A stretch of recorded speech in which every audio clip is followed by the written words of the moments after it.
예, 사랑하는 성도님들, 이번 주에도 지난주와 마찬가지로 우리 강소라 전도사님이 영상 설교는 해주실 거예요. 예, 오늘도 또 우리 전도사님 설교를 통해서 많은 은혜 받으시기 바랍니다. 감사합니다. 오늘의 본문은 고린도전서 7장 1절에서 16절까지의 말씀인데요. 고린도전서 7장 1절에서 16절까지의 말씀을 정한 시간에 천천히 꼭 읽어보시기를 바라면서 지금 이 시간에는 각 구절의 말씀을 전체적으로 나누어서 살펴보기를 원합니다. 하나님께서 디자인하신 두 가지 공동체가 있습니다. 바로 가정과 교회입니다. 하나님께서는 한 남자와 한 여자가 결혼이라는 언약 안에서 가정을 세워가시기를 원하십니다. 그러나 오늘날 우리는 하나님께서 말씀하신 결혼의 가치와 가정을 온전히 지키기에 매우 힘든 시대를 살고 있습니다. 본문에서의 고린도 교회도 마찬가지였습니다.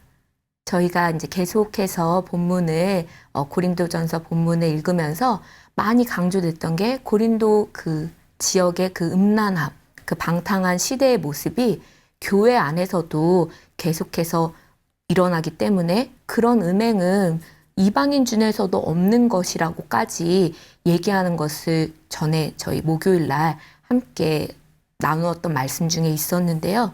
자유를 넘어선 방종이 성적 타락의 끝을 보여주고 그것을 어디까지 보여주나 시합하듯이 막 달려가는 것에 반대적으로 또 극단적인 금욕주의까지 교회 안으로 들어오게 되었습니다. 그 당시 유대교 분파 중 하나인 SNF파는 엄격한 규율을 따라 철저히 금욕을 강조하고 종말론적인 신앙을 추구하면서 결혼이나 사유재산 등을 제한했습니다. 그리고 그리스 철학의 한 분파인 견유학파의 경우에는 명예와 부, 쾌락을 멀리하는 것을 학문의 중심으로 삼았고 안락한 삶을 포기하고 가난한 이들 사이에서 재산과 결혼 등을 거부하면서 살았습니다. 대표적인 이단이었던 영지주의자들도 이 세상과 물질을 악한 것으로 여겼기 때문에 엄격한 금욕 생활을 강조했고 그 일환으로 혼인과 성을 멸시하면서 독신 생활을 주장했습니다.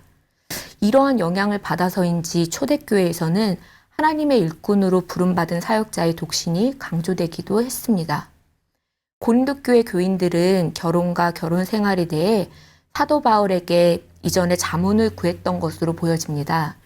본문 1절에 너희가 쓴 문제에 대해서 말하면 에서 너희가 쓴 문제가 무엇이었겠습니까? 첫 번째로 결혼을 하는 것이 맞느냐라는 물음이었을 것입니다. 사도 바울은 이에 대해서 7절과 8절에 나는 모든 사람이 나와 같기를 원하고 나와 같이 그냥 지내는 것이 좋다고 대답합니다. 그러나 7절에서 언급한 것과 같이 각각 하나님께 받은 자기의 은사가 있으니 받은 은사대로 하는 것입니다. 사도 바울이 왜 본인처럼 그냥 지내는 것이 좋다고 말합니까? 그것은 임박한 환난의 때에 사명과 사역을 감당하기 위해서는 독신의 경우가 훨씬 낫기 때문입니다. 가족에 묶여서 무엇을 하려 해도 자유롭지가 않습니다. 혼자가 아니라 둘이 묶임을 당했기 때문입니다. 거기에 자녀까지 있다면 양육이라는 책임에 최선을 다해야 합니다. 그러나 만일 절제할 수 없거든 결혼하라고 구절에 언급한 것은 독신의 은사로 받은 경우가 아니라면 결혼이라는 언약 밖에서 실제로 행하든 아니면 생각이나 말로 행하든 범죄하기 쉬웠기 때문에 결혼하라는 것입니다. 그리고 독신의 은사는 매우 특별한 은사입니다. 우리가 독신의 은사를 받은 것인지 의문이 든다면 그냥 안심하시고 독신의 은사를 받은 것이 아니니까 그냥 결혼하시면 됩니다. 결혼하지 않는 것이 더 특별하고 거룩하고 신령한 것도 아니고 결혼했다고 세속적인 것도 아닙니다. 제일 처음에 말씀드렸던 것처럼 결혼이라는 언약의 제도는 하나님께서 디자인하신 가정에서만이 온전히 이루어지는 것입니다. 창세기 2장 18절에서 여호와 하나님이 이르시되 사람이 혼자 사는 것이 좋지 아니하니 내가 그를 위하여 돕는 배필을 지으리라고 하셨습니다. 두 번째로 고린도 교회가 사도 바울에게 질문한 것은 부부 생활을 어떻게 해야 하느냐 하는 것이었을 것입니다. 사도 바울은 이에 대해서 크게 두 가지로 대답을 주고 있는데요. 하나는 부부 생활은 서로의 의무를 다하는 것이며 부부는 서로의 몸이 자신만의 것이 아니라 배우자에게 권위를 가진다는 것입니다. 서로에게 의무를 다한다는 것이 무엇이겠습니까? 그리고 자기 몸을 주장하지 못한다는 것이 무엇을 의미하겠습니까? 그것은 하나님께서 주신 성을 부부 간에서 이루라는 것입니다. 결혼 생활에서 성은 중요한 것입니다. 친밀한 관계는 부부 관계에서만 누려야 합니다. 하나님께서 주신 성은 거룩하고 아름다운 것이며 친밀한 관계를 통해서 두 사람의 영이 하나로 묶이는 것이기 때문입니다. 그러나 세상은 뭐라고 말합니까? 나의 만족을 위해 즐기는 것이며 나의 행복을 위해 존재하는 것이라고 말합니다. 그리고 성은 부끄러운 것이며 악하고 거룩하지 못한 것이라고 생각하게 합니다. 하나님께서 주신 것인데 악한 것입니까? 잘못 사용하는 것이 부끄러운 것입니다. 결혼 외에서 벌어지는 것이 악한 것입니다. 결혼하셨습니까? 부부 생활에 대해 아가서 읽고 자유하세요. 하나님의 사랑 안에서 서로를 위해주고 사랑하는 신실한 관계를 누리시기 바랍니다. 부부 관계를 파워 싸움으로 악용하지 마시고 서로의 연약함과 필요함을 채워주고 사랑하시기 바랍니다. 그것이 부부간에 서로의 의무를 다하는 것입니다. 그러나 결혼하지 아니한 자들이 이 내용이 이해가 간다면 회개하셔야 합니다. 결혼 언약 외에 범죄하고 있습니까?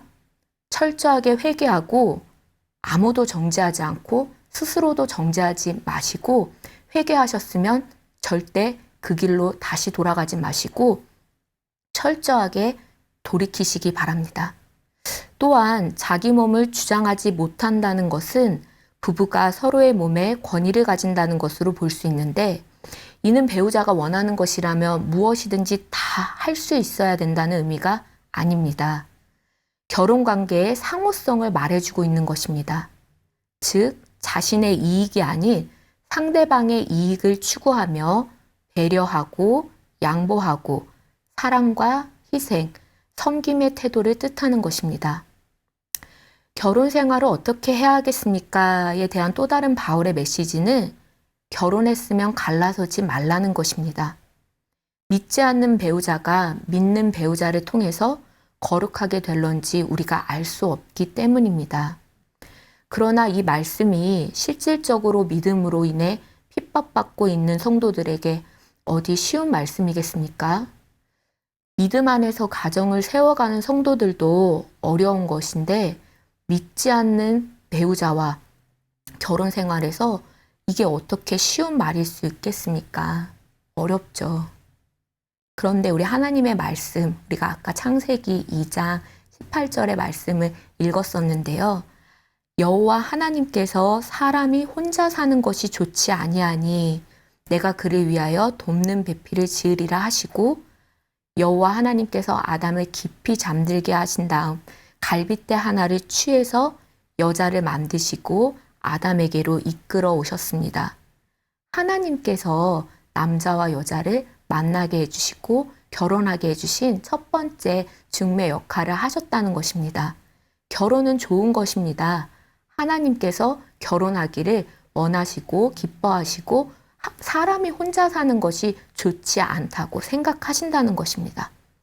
처음 여자를 봤을 때 아담의 반응이 어땠습니까? 이는 내 뼈 중에 뼈요, 살 중에 살이라는 최고의 찬사와 함께 여자라고 명명해 주기까지 합니다. 그러나 죄가 들어오자 어떻게 됩니까? 창세기 3장 12절에 아담이 이르되 하나님이 주셔서 나와 함께 있게 하신 여자 그가 그 나무의 열매를 주므로 내가 먹었나이다. 하나님께서 나에게 주신 여자 때문에 내가 죄를 지은 겁니다. 내 탓이 아니라 저 여자 때문입니다. 근데 저 여자는 하나님이 주셨잖아요. 이렇게 탓을 하고 내 탓이 아닙니다. 저 사람 탓입니다.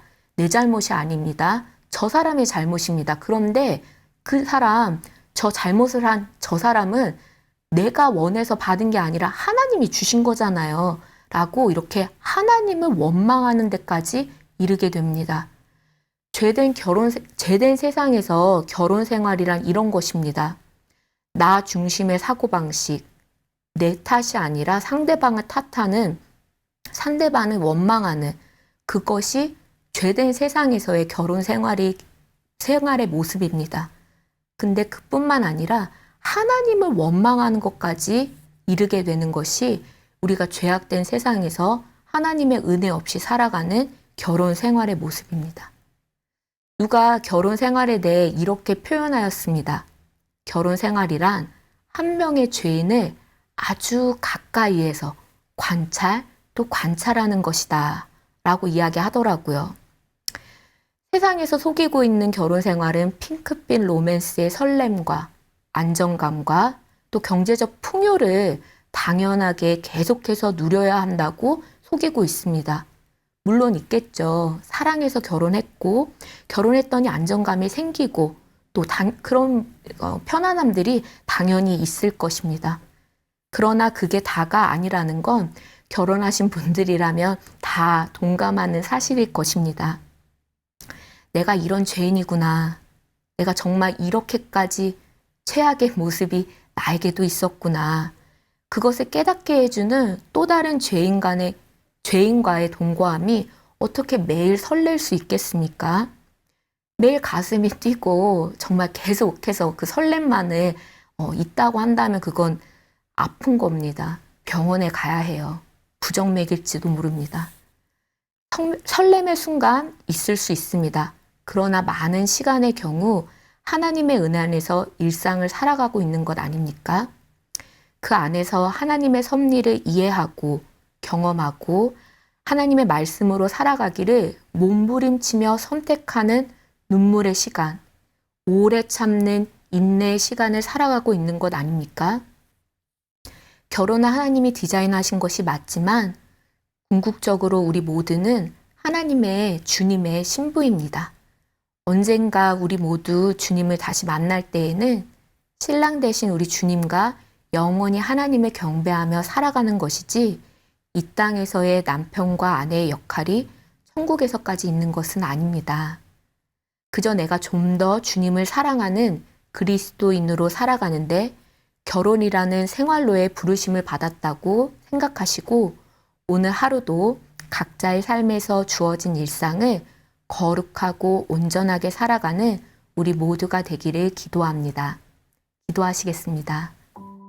하나님 감사합니다. 저희에게 정말 그리스도인으로 그리고 각자의 은사대로 또 그 자리대로 또 남편과 아내로 불러주시고 또 가정이라는 환경을 허락하여 주신 그 하나님의 섭리를 생각해 보는 시간 가졌습니다. 하나님 정말 우리가 하나님의 말씀대로 살아가는데 때로는 어렵고 힘들지라도 주님께서 필요한 은혜 주시고 무엇보다 또 이 땅에 살아갈 때 또 세상 문화가 아니라 하나님의 말씀으로 살아가는 우리 모두가 되게 하여 주시옵소서. 하나님의 그 거룩하심을 우리의 삶에도 온전히 이루어져 갈 수 있도록 우리의 연약함을 불쌍히 여겨주시고 또 필요한 것들을 채워주시옵소서. 감사드리며 예수님의 이름으로 기도드립니다. 아멘.